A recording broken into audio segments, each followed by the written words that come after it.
जनतेचा आधार, लेखणीची धार, आज की तेच खबर, आपले न्यूज चॅनल नमस्कार, मी आहे अश्विनी आणि आपण पाहत आहात आज की तेज खबर. मानकापूर येथे झायलो कार पलटी, सुदैवाने मोठी जीवितहानी टळली.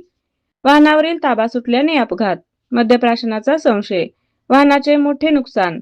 इचलकरंजीहून कोल्हापूरकडे जात असताना कर्नाटक राज्यातील बेळगाव जिल्ह्यातील निपाणी तालुक्यातील मानकापूर परिसरात झायलो कार क्रमांक MH09DM0717 पलटी होऊन अपघात झाला. प्राथमिक माहितीनुसार चालक राहुल काळे यांचा वाहनावरील ताबा सुटल्याने हा अपघात घडला. स्थानिक नागरिकांनी दिलेल्या माहितीनुसार चालकाने मद्यप्राशन करून वाहन चालविल्याचा संशय व्यक्त केला जात आहे. मात्र याबाबत अधिकृत दुजोरा मिळालेला नाही.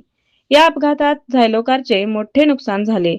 मात्र सुदैवाने वाहनातील कोणालाही गंभीर दुखापत झाली नसून कोणतीही जीवितहानी झाली नाही. घटनेची माहिती मिळताच स्थानिक नागरिकांनी तत्परता दाखवत वाहनातील प्रवाशांना सुरक्षित बाहेर काढले. अपघातामुळे काही काळ वाहतुकीवर परिणाम झाला होता. मोठी दुर्घटना टळल्याने परिसरातील नागरिकांनी सुटकेचा निश्वास सोडला. मानकापूर प्रतिनिधी मलकारी काळे, तेज खबर न्यूज चॅनल, लेखणीची धार, जनतेचा आधार.